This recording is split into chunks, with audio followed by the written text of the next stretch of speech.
Hello, my name is Emphrey. This is a GDevelop tutorial.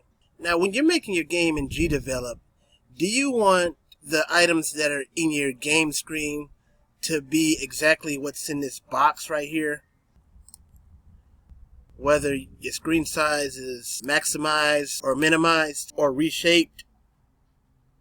Well, to get a matching screen size, first thing you do is go to these boxes right here and click on Properties. And then when you get into the Game Properties screen, you scroll down and set the resolution size that you want for your game.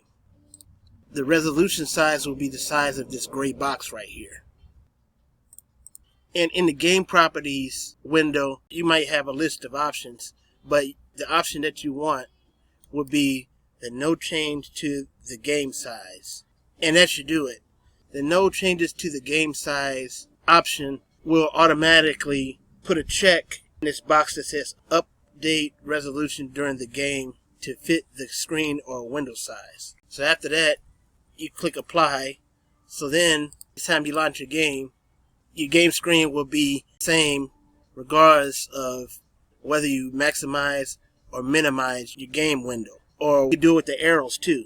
Your game screen will evolve to fit your window and thus match what you have in this gray box up here. See, it's exactly the same. What I mentioned in this video are the default settings, but if you want your game size to reflect your window size, these are things that need to be done. I hope this helps. Till next time. Thanks. Bye.